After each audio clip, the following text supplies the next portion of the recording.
로마서 1장 16절 17절을 제가 봉독해 올리겠습니다. 내가 복음을 부끄러워하지 아니하노니 이 복음은 모든 믿는 자에게 구원을 주시는 하나님의 능력이 됨이라. 먼저는 유대인에게요 그리고 헬라인에게로라. 복음에는 하나님의 의가 나타나서 믿음으로 믿음에 이르게 하나니 기록된 바 오직 의인은 믿음으로 말미암아 살리라 함과 같으니라. 아멘. 저는 몇 주간에 걸쳐서 세상의 소망, 복음이라는 주제로 말씀을 준비하려고 합니다. 오늘은 가장 위대한 선물, 복음이라는 제목으로 은혜를 나누도록 하겠습니다. 제 생각인지는 모르지만 오늘날 인기 없는 설교 중에 하나가 이 복음에 대한 설교가 아닌가 생각을 해봅니다. 아마도 다음과 같은 몇 가지 이유에서 그럴지도 몰라요. 복음은 고리타분하며 더 이상 흥미롭지 않다는 것입니다. 그리고 시대가 변했는데 이 복음도 현대적 언어로 표현되어야 되는 것 아닌가. 또 어떤 이들은 말하기를 이미 다 들을 만큼 들어서 다 알고 있는데 또 들어야 한단 말인가. 이런 의미에서 복음에 대한 설교는 별로 인기가 없는 듯 합니다. 여러분, 그러나 세월이 흐르고 시대가 바뀌어도 변하지 않는 진리가 있는데 바로 이것이 순수한 복음입니다. 이 복음은 하나님께서 우리에게 주신 가장 값진 소식입니다. 세월이 흘렀다 손치더라도 무시할 수도 없고 또 유일한 진리이기에 다시 찾아야 된다는 것이 성경에서 우리에게 말하고 있는 논지입니다. 고대 근동에서는요, 우물을 가지고 있으면 거부였어요.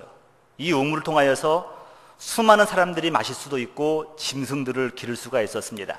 그러니까 우물은 부유함의 상징이었어요.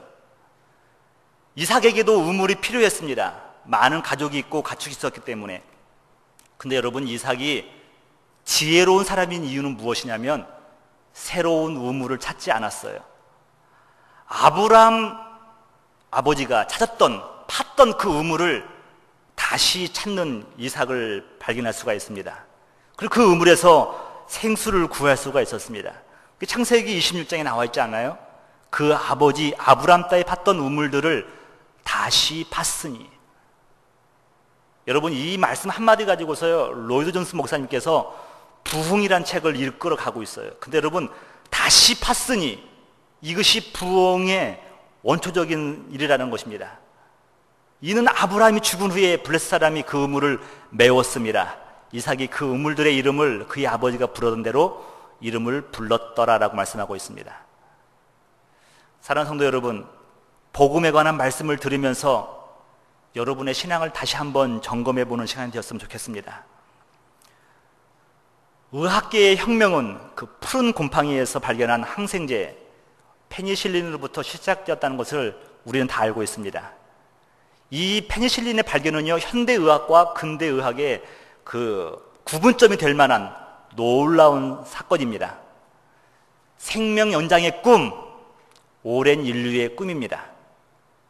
건강하고 오래 살고 싶어하는 욕망은 인간의 본능이라고 할 수 있습니다. 여러분, 그러나 의학의 발달로 인간의 평균 수명이 100수를 향해 달려간다고 하지만 이것은 단지 생명의 연장인지 사람이 영원히 살 수 있는 것은 결코 아닙니다. 저는 가장 근본적인 질문을 제 스스로에게 던져봅니다. 성경에서는 사람이 한 번 죽는 것은 정해진 것이라고 말씀하고 있습니다. 그렇다면 왜 인간은 언젠가는 죽을 수밖에 없는 존재인가? 그 말입니다. 왜 인간에게 죽음이 찾아오게 되었는가 하는 질문을 스스로에게 던져봅니다. 그 이유는 여러분이 잘 아시는 것처럼 인간이 하나님 앞에서 죄를 지었기 때문입니다. 죄를 지은 결과 죽을 운명에 처하게 되었다는 것입니다. 죄의 삭은 사망이라고 성경은 말씀하고 있습니다.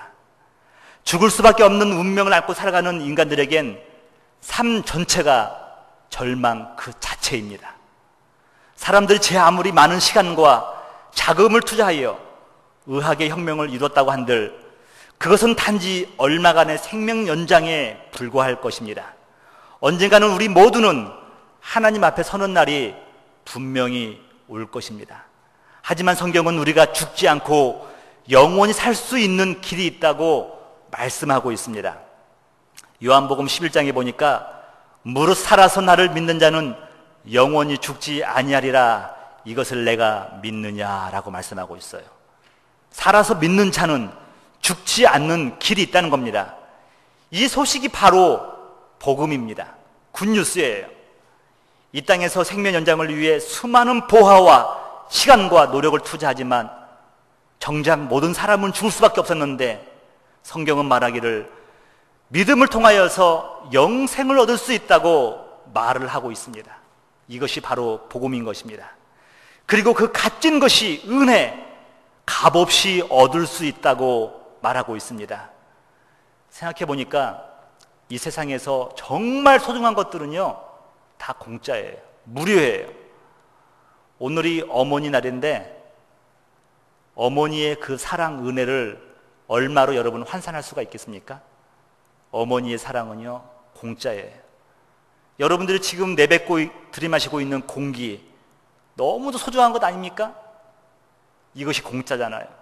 때에 따라서 하늘에서 내리는 비, 늦은 비와 이른 비, 축복의 비조차도요, 너무 소중하기 때문에 공짜인 것입니다. 이것을 근데 거저와서 공짜로 먹으라는 겁니다. 이사야서 55장에 보니까 오호라 너희 모든 목마른 자들아 물로 나아오라. 누가 나갈 수 있냐면요, 내가 목마른 존재라는 것을 아는 사람만 나갈 수 있어요.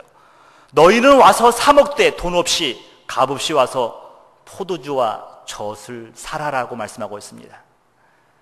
현대인들의 가장 큰 문제점은 뭐냐면요, 이 너무도 소중한 복음을 너무도 소홀히 여긴다는 것입니다.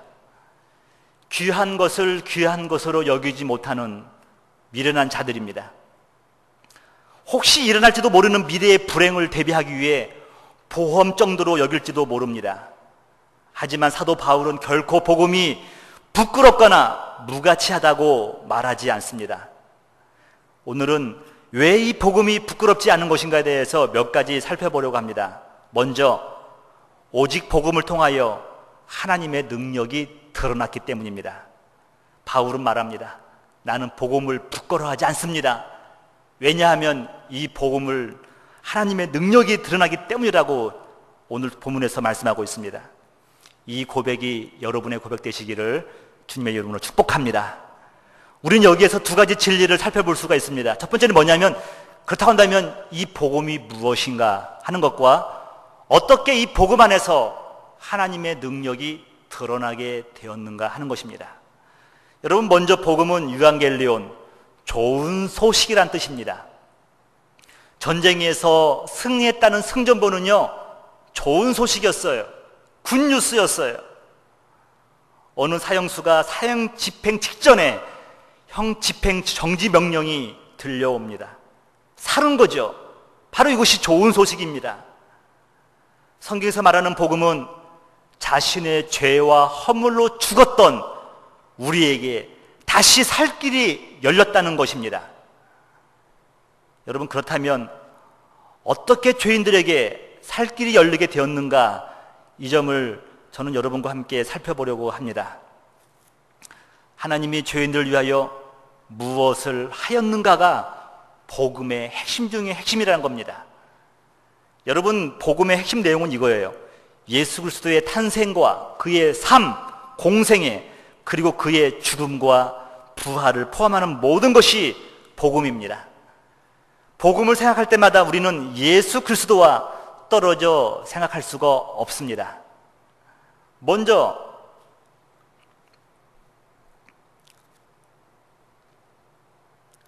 그렇다면 왜 복음에 또 하나님의 능력이 드러나는 것입니까? 여러분, 복음이 하나님의 능력인 이유는 복음을 받아들인 모든 죄인을 용서할 뿐만 아니라 의롭게 하시기 때문에 그렇다는 거예요. 하나님께서는 자신의 부패함과 무력함을 인정하고 복음을 받아들이는 모든 사람을 용서하셨을 뿐만 아니라 의롭다 하심으로 여겼다는 것입니다. 여러분, 에베소서 2장 1절에 보면 이런 말씀이 있어요. 그는 허물과 죄로 죽었던 너희를 살리셨도다. 장차 죽을 사람이 아니라 이미 죽었던 사람을 살렸다고 말씀하고 있습니다. 여러분, 그뿐 아니라 세상의 가치관으로는 미련해 보이는 방법으로 세상을 변화시킬 수 있는 하나님의 유일한 방법이기 때문에 복음의 하나님의 능력이 드러난 것입니다. 고린도 교인들에게 사도 바울은 말을 합니다. 십자가의 도가 멸망하는 자들에게는 미련한 것이요 그러나 구원을 받는 우리에게는 하나님의 능력이다라고 말씀하고 있습니다. 복음이 탄압받던 시기에 수많은 성도들이 자신이 받아들인 복음의 능력을 증명하기 위하여 사지로 내몰렸습니다. 여러분, 그러나 죽음조차도 복음의 능력을 막을 수 없었습니다. 결국 로마는 복음의 능력 앞에서 굴복할 수밖에 없었습니다. 무력이나 힘으로 세상을 변화시키기란 불가능합니다. 왜냐하면 힘 앞에는 더 큰 힘의 저항이 있기 때문입니다. 따라서 세상을 변화시킬 능력, 사람을 변화시킬 힘은 무력이 아닌 하나님의 능력이 드러난 복음의 능력임을 알아야 합니다.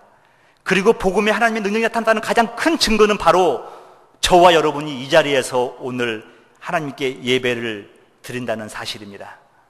나 같은 사람이 복음을 받아들여 하나님의 자녀가 되었다는 사실이 이보다 더 큰 기적이 어디 있겠습니까? 사랑하는 성도 여러분, 하나님의 능력이 복음 안에 드러났다는 사실을 믿으면서 이 복음을 부디 소중히 여기시기를 주님의 이름으로 부탁을 드립니다. 두 번째로는요, 이 복음은 인간이 처한 비극적인 상황을 보여주고 있다는 사실입니다. 아담 이후로 타락한 인간은 하나님처럼 높아지고자 하는 교만함이 그 마음에 있었습니다. 그래서 자기 자신이 처한 상황을 바라보지 못하고 자신의 아래로만 바라보는 존재가 되고 말았습니다. 인간에게 언제부터 절망이 찾아오기 시작한 건나, 이것은요, 더 이상 하나님을 바라보지 않았을 때부터 인간에게는 절망이 찾아온 것입니다. 진화론에 물든 인간들은요, 자신들이 진화의 최고의 단계인 양 착각하며 살아가고 있습니다. 인간이 얼마나 자기 자신에 대하여 무지한 존재인지를 성경은 다음과 같이 진단하고 있습니다. 네가 말하기를 나는 부자라 부유하여 부족한 것이 없다 하나 내 곤고한 것과 가련한 것과 가난한 것과 눈먼 것과 벌거벗은 것을 알지 못하는도다. 여러분, 이 말씀은 비단 라오디게아 교인만을 향한 말씀이 아닙니다. 오늘 우리도 얼마든지 그들처럼 우리가 처한 상황을 보지 못하고 또 우리를 향한 그 경고의 말씀을 우리가 모르고 있다는 것을 발견해야 된다는 것입니다. 하나님은 이스라엘 백성들이 교만하여 하나님을 바라보지 않는 것을 다음과 같이 말씀하고 계십니다. 여호와께서 또 내게 말씀하여 이르시되 내가 이 백성을 보았노라. 보라, 이는 목이 곧은 백성이라. 여러분, 목이 곧다는 것은요, 기부스를 한 거예요. 기부스를 하니까요, 굽히지도 못하고요, 위로 들지도 못하는 거예요. 하나님도 바라보지 못하고 겸손하지도 못하는 겁니다. 첫 번째 아담이 불순종한 이후에 그 불순종의 죄가 온 인류에 파고 들어온 것입니다. 여러분, 그래서 우리는 이렇게 고백을 해야 돼요. 죄를 지어서 죄인이 아니라 죄인이기 때문에 죄를 짓는다는 말을 여러분들이 아십니까? 본성이 죄로 오염됐기에 모든 생각, 행동 하나하나가 죄밖에 없는 것입니다. 사람들은 때때로 죄의 심각성에 대하여 간과하는 경향이 있습니다만 성경은 죄를 아주 심각하게 말하고 있습니다. 기록된 바 의인은 없나니 하나도 없으며 모든 사람이 죄를 범하였음에 하나님의 영광에 이르지 못하더니, 자신이 처한 위험을 깨달은 자만이 살 길을 찾기 마련입니다. 복음은 비참한 나의 모습을 보여줍니다. 내가 죄인임을 깨닫게 해주는 겁니다. 나의 상태가 곧 망하게 된 것을 깨닫게 됩니다. 이사야는 거룩하신 하나님을 본 후에 이러한 고백을 합니다. 그때 내가 말하되 화로다 나여 망하게 되었도다. 나는 입술이 부정한 사람이요 나는 입술이 부정한 백성 중에 거주하면서 만군의 여호와이신 왕을 배웠음이라 하였더라. 하나님을 보는 순간 자신의 더러운 추악한 모든 것들을 바라보게 된 것입니다. 사마리아의 한 우물가의 여인이 주님을 만났습니다. 그 여인은 가련한 여인이었습니다. 불쌍한 여인이었습니다. 그러나 아마도 그 여인은 가장 멋진 옷으로 자신을 숨겼을지도 모릅니다. 주님이 그 여인에게 하신 일은 단순한 것이었어요. 그 여인의 자아가 얼마나 비참함인가를 바라보게 한 겁니다. 네 남편을 데려와라. 여인은 말하죠. 남편이 없나이다. 5 남편으로도 만족을 얻지 못하는 그 여인이었습니다. 이 여인은 자신의 모습을 보고 나니까, 발견하고 나니까 비로소 메시아를 볼 수가 있던 것입니다. 그 자기의 영혼이 목마르지 않는 것이 무엇인가를 알게 되었습니다. 두레박을 버리고 메시아를 만났다고 수많은 사람들에게 그 소식을 전하러 달려갑니다. 이 여인은 자신의 가련한 것을 본 것입니다. 그때 비로소 그 여인에게 복음의 능력이 드러나기 시작한 겁니다. 몇 년 전 제가 바이올라 대학 잔디구장에 큰 천막을 치고 수천 명의 청소년들이 집회를 하는 것을 본 적이 있습니다. 그때 주제가 마음이 와닿았어요. Rescue me. 나를 구원하소서. 나를 살려주소서. 청소년들이 가련한 자신들의 모습을 바라보게 됩니다. 여러분, 청소년들의 그 아픔을 아십니까? 이러려고 하는 것이 아닌데 나도 모르게 마음이 글로 흘러가는 거예요. 어른들이 상술에 의해서 만들어놨던 모든 더러운 것들을요, 청소년들이 그걸 즐기면서 자기도 알아요. 이 길이 옳은 길이 아닌데, 이 길로 가면 망하는데, 내 인생이 어찌하여 쓰레기 같은 것들에 짓밟혀서 내가 이렇게 타락의 길로 가고 있구나. 그들의 그 울부짖는 소리가 들리지 않습니까, 여러분? 레스큐 미, 나를 구해달라고 하는 주제 아래서 수천 명의 청년들이, 젊은이들이 찬양하고 복음을 듣고 하나님을 향해 부짖는 것을 볼 수가 있었습니다. 저는 이전에는요, 미국 교회에 희망이 있겠는가라는 저의 효율적인 생각이 그걸 바라보면서 한순간 바뀌게 되었습니다. 장차 미래의 주역인 청소년들이, 교계의 지도자가 될 신학생들이, 성도들이 자신이 처한 위급한 상황을 알게 된다고 한다면, 주님 앞으로만 나갈 수만 있다고 한다면 우리에게는 희망이 있는 것입니다. 여러분, 자유주의 신학을 무력화시킨 칼바르트는 이 한마디로 자신의 신학을 대변하고 있습니다. 하나님은 하나님이시고 인간은 인간이라는 겁니다. 인간이 하나님이 될 수 없다는 거예요. 감히 피조물의 인간이 하나님인 양 행동해서는 결코 안 된다는 것입니다. 이 한마디가 자유주의 신학을 와르르 무너뜨린 거예요. 이렇듯 복음은 인간이 얼마나 가련한 존재인가를 알게 하여 복음을 붙들게 합니다. 사랑하는 성도 여러분, 복음은 들으면 들을수록 내 자신이 얼마나 형편없는 사람인 것인가를 깨달아야 합니다. 오늘날의 성경 공부, 제자 훈련이 교회 성장에 영향을 준 것은 사실이지만, 성경을 공부하면 공부할수록, 제자 훈련을 하면 할수록 내가 너무도 형편없는 사람이구나, 이것을 깨달아야 되는데, 많은 사람들이 그런 공부를 마치고 나면요, 자기가 대단한 사람으로 여긴다는 것입니다. 그 공부는 여러분 죄송합니다만 실패하는 거예요. 사랑하는 성도 여러분, 이젠 여러분을 괜찮게 여기는 모든 의는 내려놓으시고 있는 모습 그대로, 추악한 모습 그대로 주님의 은혜 보좌 앞으로 나가시기를 주님의 이름으로 축원합니다. 복음만이 이것을 여러분에게 깨닫게 하시는 거예요. 마지막으로 셋째, 우리는 또다시 오늘 복음을 들어야만 한다는 것입니다. 사도 바울만큼 복음의 핵심을 간파했던 사람도 드물 것입니다. 그는 다메섹 도상에서 주님을 만나고 아라비아 사막에서 주님과 계시 속에서 3년간 신학 공부를 한 사람입니다. 그에게 있어서 복음은 세상의 어떤 것도 바꿀 수 없는, 양보할 수 없는 것이었습니다. 사도 바울의 서신서 대부분의 내용은 복음이 무엇인가에 대해서 기록하고 있습니다.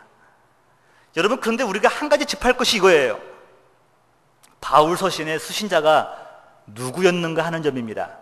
편지의 독자가 누구였는가 하는 것입니다. 바울의 서신서는 복음을 알지 못하던 불신자나 이방인이 아니었습니다. 오히려 교회 안에 있는 성도를 향한 편지였습니다. 로마서 1장 15절에 로마에 가고 싶은 마음을 이렇게 전하고 있습니다. 그러므로 나는 할 수 있는 대로 로마에 있는 너희에게도 복음 전하기를 원하노라. 여러분, 교회 안에 있는 자들에게 복음을 전하겠다는 거예요. 고린도 교회를 향해서 편지를 씁니다. 형제들아, 내가 너희에게 전한 복음을 너희에게 알게 하노니, 다시 네 마인드 시켜준다는 겁니다.